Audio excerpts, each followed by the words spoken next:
So I wanted to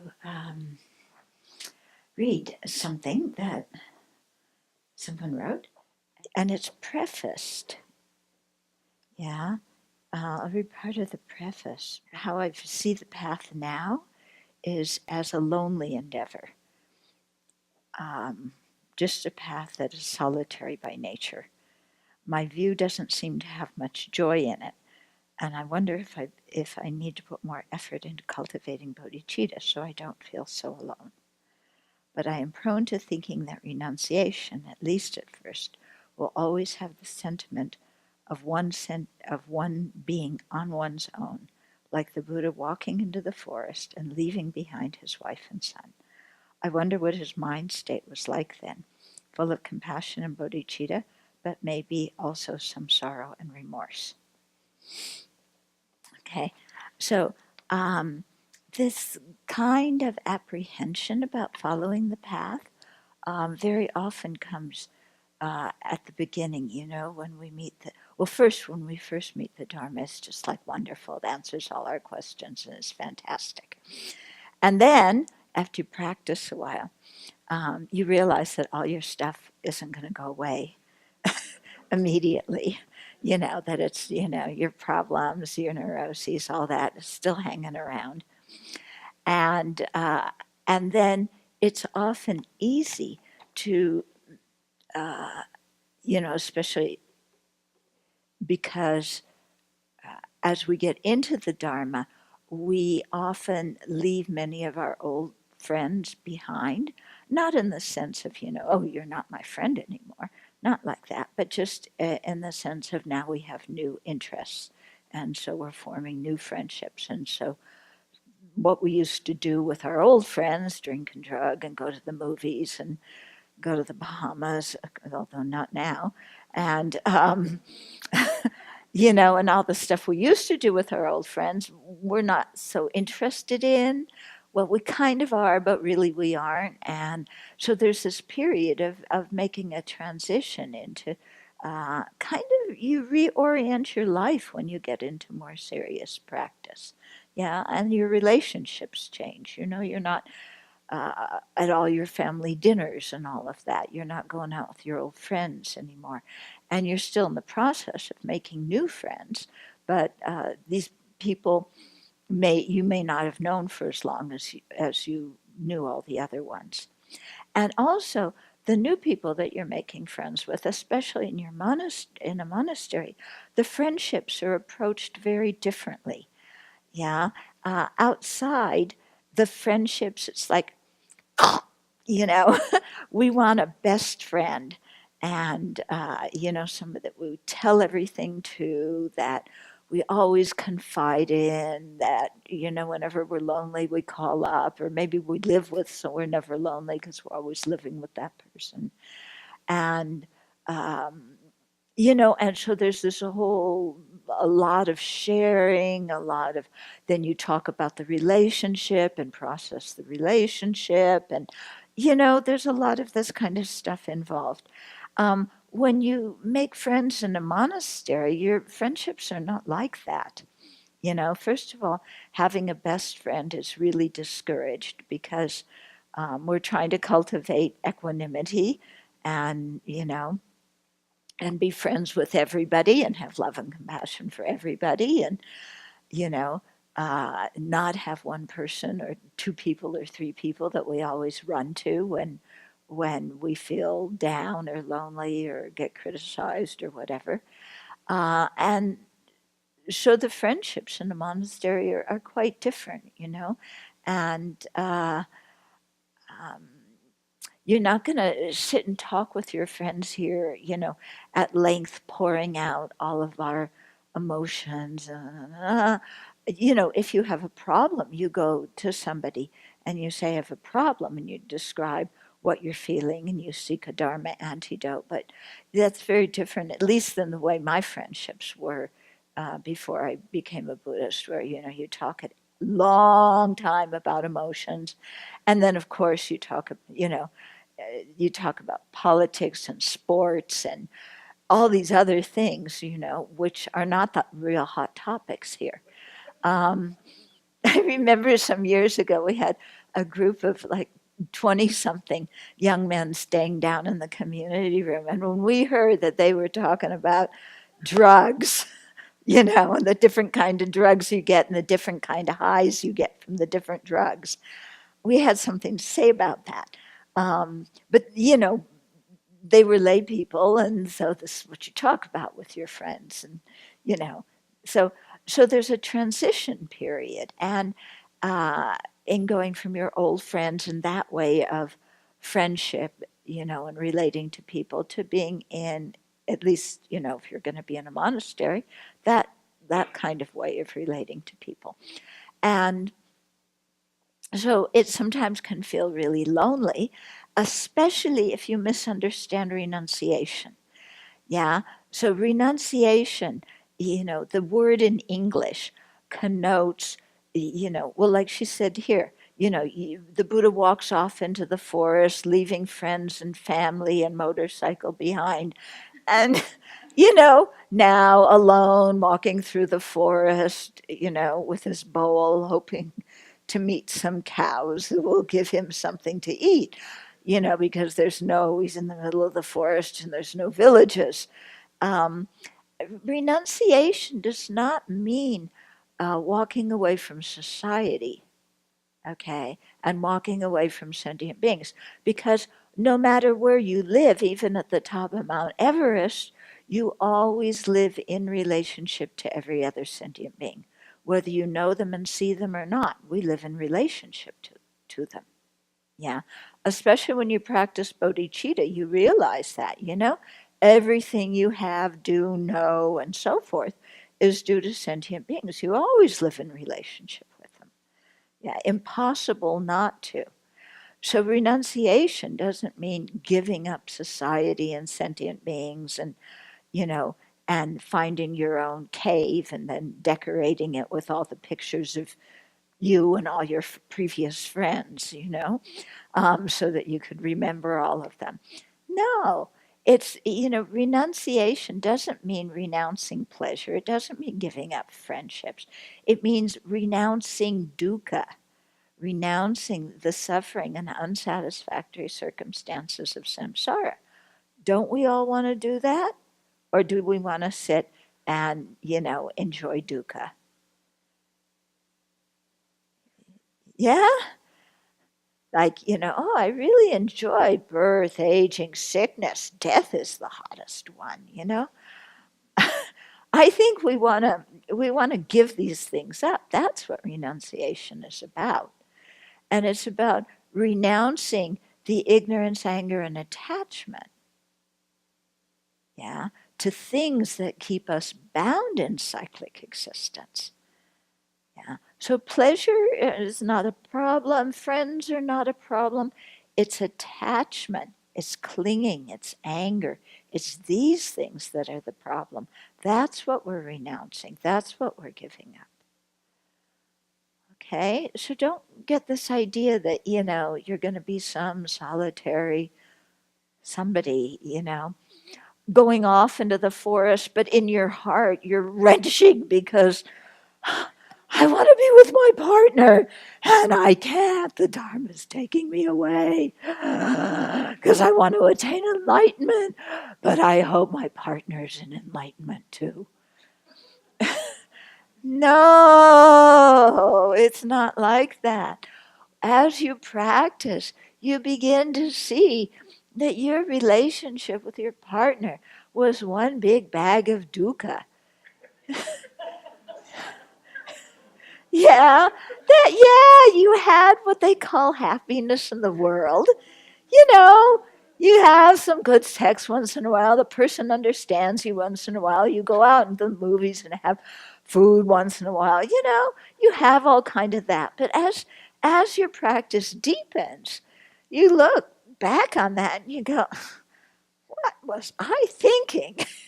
You know, that is not happiness. That is not satisfactory. You know, keeping my mind all entangled in that is just a big headache. Because it is, isn't it? Having romantic relationships takes so much energy.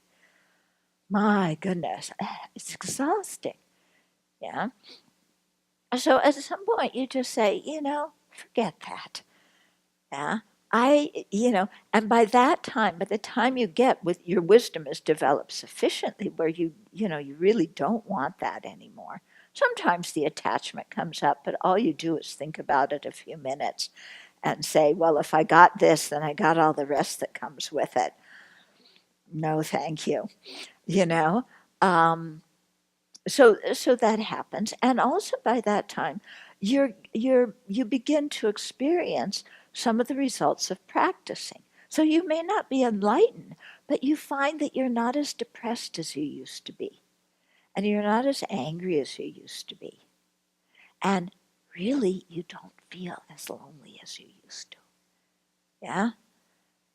And you don't feel bored anymore. I mean, it's impossible to be bored when you are practicing the Dharma because you're always looking inside at this five-ring circus going on inside of you. It's never boring. There's always something to look at, you know. And once in a while you find some actual peace inside. That's even better. Your heart opens and you find, wow, I really have some positive emotions in there that I didn't even know I had before. This is great. Yeah. So you begin to feel, some effect of practicing. And then you realize that that's much better than, Thanksgiving dinners with the family. Yeah. Because you know what happens at Thanksgiving dinners with the family. Yeah. Everybody plays out their own routine, don't they? Yeah. The two siblings that are rival, they keep rivaling. The mother and this one quarrel, and the father and that one quarrel. Yeah, same old. So some people might say, oh, you talk so horribly about family and family relationship. Yeah. Well, yeah, the Buddha did. I do think families are good for um, psych, you know, for sociological stability. Yeah. But I'm talking from the viewpoint of, if you really want to get out of samsara, you know, I knew I couldn't do it within a family relationship. It was just too difficult. Too many, you have to do so many things when you have a family. So busy. Anyway, that's not my point. My point is to talk about loneliness, that you don't really, as you start to practice, really feel lonely. So let me read a little bit of what she said and then comment on it. So it's called The Lonely Sailor. So already, okay. I am a captain, I am a sailor, my raft is the Dharma. The sea of samsara is beautiful. I am compelled to dive deep, to greet its beautiful creatures, to help them. But I cannot right now because I am not a sea creature. I cannot live in the water.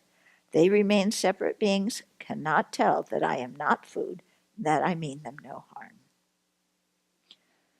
Okay, so there's all these delightful, interesting things around, but we don't always jive. Objects of attachment are giant whirlpools that will suck me in. You bet. My boat naturally goes towards their direction. If I am not awake at the wheel, I will surely go under. Smaller whirlpools may not capsize me, but they will prevent me from heading towards the other shore. I will waste precious time going around and around, getting sick, forgetting how to sail. But the siren calls are almost irresistible. There's some samsaric pleasure. How do I stay on course? Okay, we all face this, yeah? I stay mindful of my breath, my body, my precepts, my values. Okay, so you manage to stay on course. This life on a raft is a lonely life. Why is it a lonely life? You have all the Buddhas and Bodhisattvas around you. Yeah? When you read the King of Prayers and it talks about on every atom is a Buddha surrounded by myriads of Bodhisattvas. are you lonely? Yeah. When you really, like especially the Gandharva Sutra, that describes Sudatta's um, his path, going to all these teachers, practicing with different people. It's like so inspiring. And you think of living in a pure realm where everybody's practicing the Dharma, where everything around you is conducive to practice. Yeah. If you're there, are you going to miss going to 31 flavors? Yeah. Are you going to miss knowing what the Red Sox score was in their game? Okay. But I am a lonely soul. I was built for taking to sea. I was born to sail, to go beyond, to discover what few are daring enough to dream.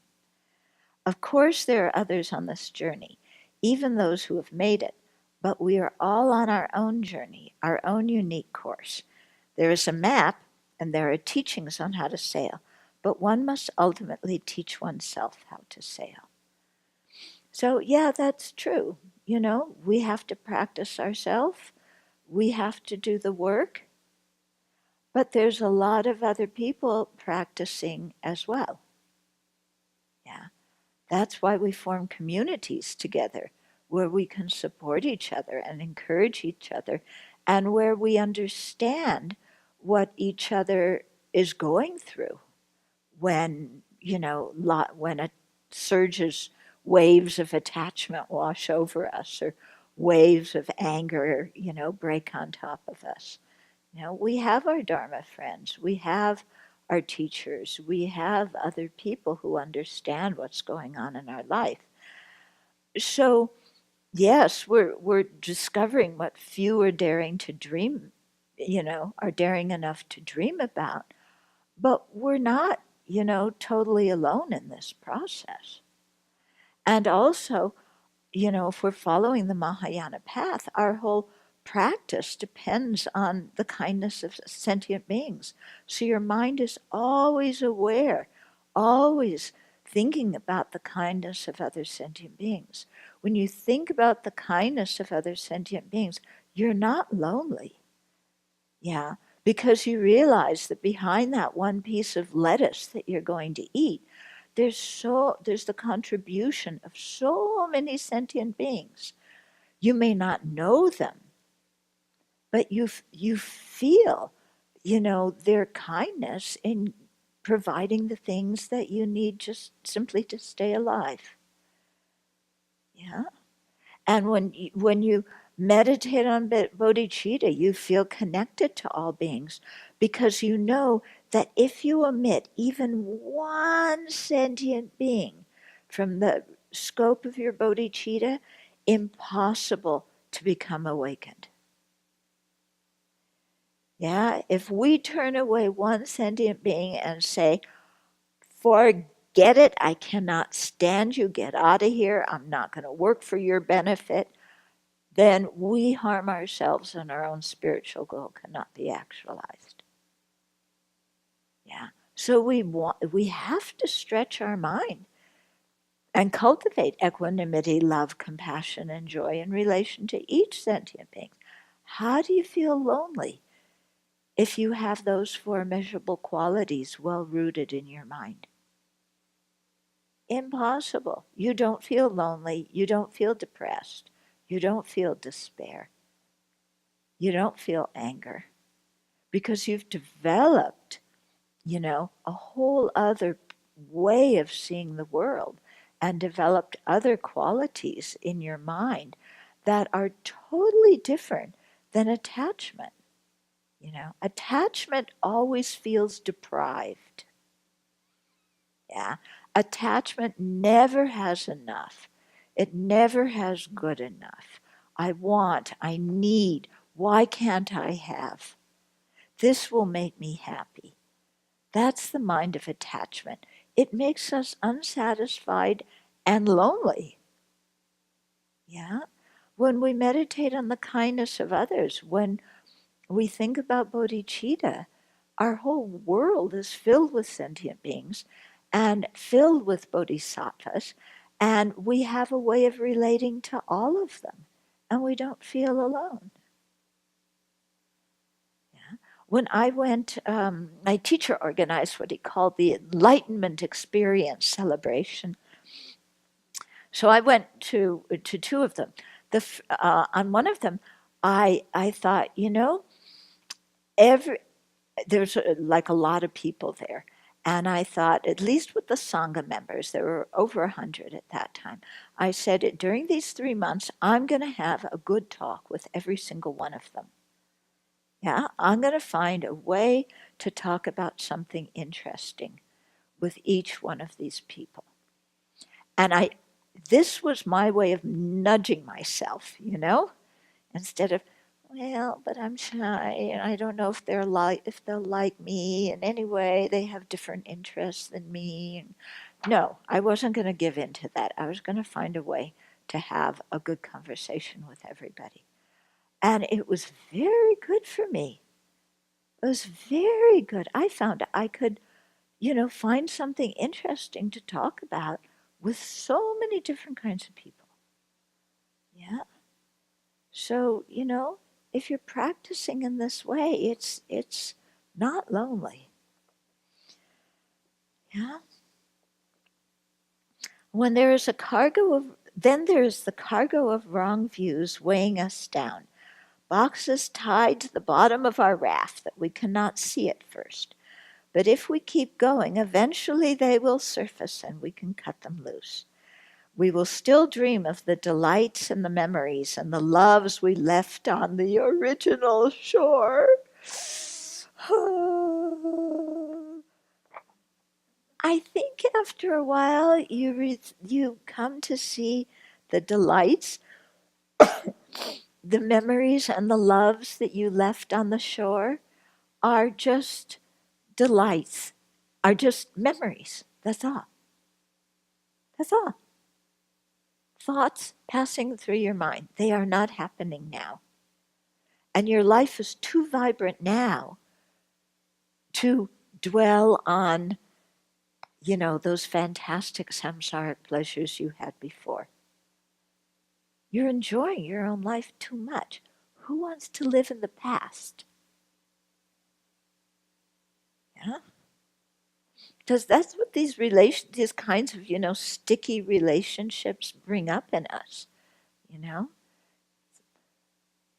I love you forever, but then we quarrel, we'd have different interests, we want to go our separate ways, they don't agree with our ideas, they criticize us when they're supposed to be the ones who always support us when other people criticize us. We begin to see that, you can find happiness in a very, very different way. So I don't think we're still going to dream of the delights and the memories and the loves we left on the original shore. The Buddha certainly didn't do that. After he attained awakening, after after some years, then he went back to Kapilavastu, where his family was. His wife came out, his stepmother, his father, his father was like, oh, you want to come back? But then pretty soon his father grew to respect the Buddha. His stepmother got ordained, his wife got ordained, his son got ordained. Yeah. So the loves we left on the original shore, the shore of unconsciousness, the shore of broken promises, of untenable peace. Exactly what that previous shore was. We may find ourselves in the middle of the night, turning the rudder around, sailing back full speed in the direction from which we came, salt blinding our view. There is an object of attachment back there. I'm gonna go for it. But we must awaken each morning and reckon with our true heart's calling. When you touch base in your heart, why are you going to go back to all that? Yeah. It is never easy. The path is never smooth. It is never painless. Neither is samsara. So if you think samsara is a good alternative to practicing the path, think again.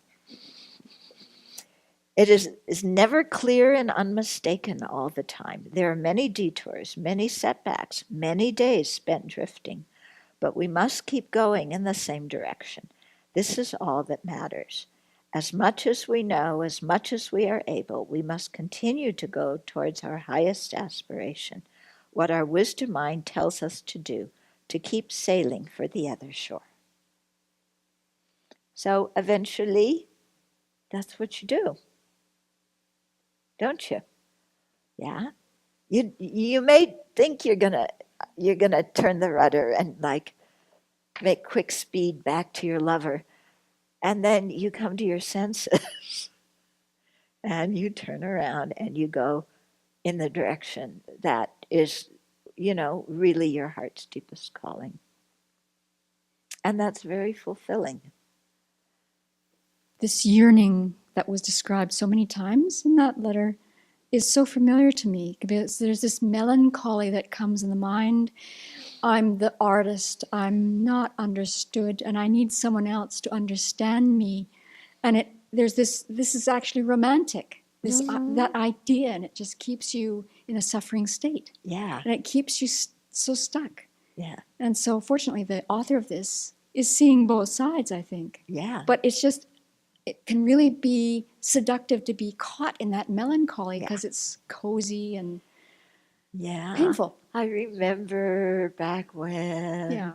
Yeah. Nostalgia. Yeah. Melancholy. They understood me.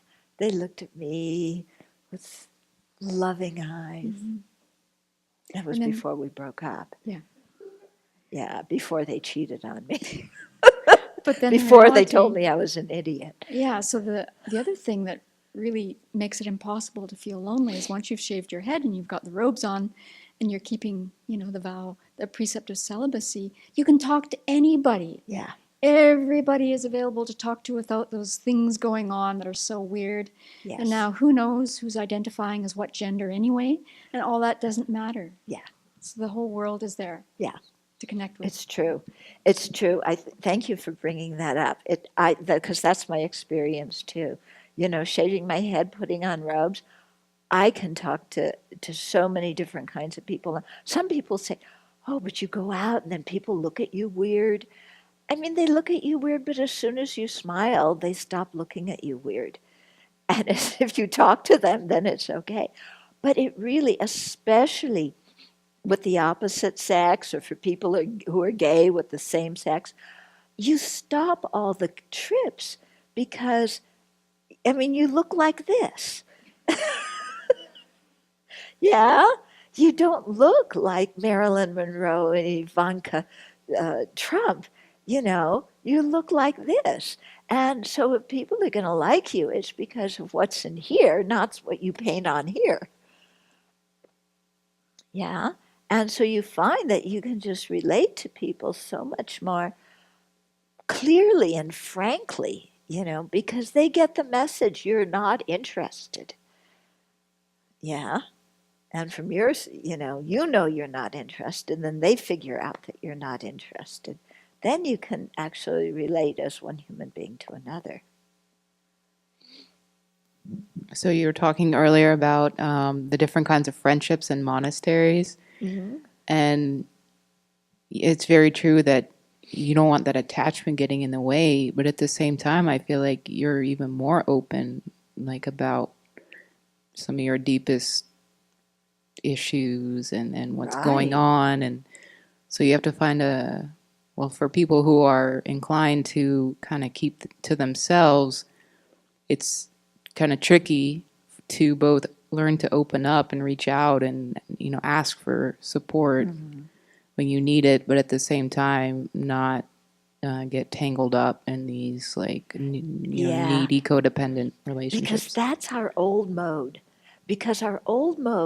The currency through which we establish sticky relationships, one of the currencies anyway, is telling people about our emotional interior.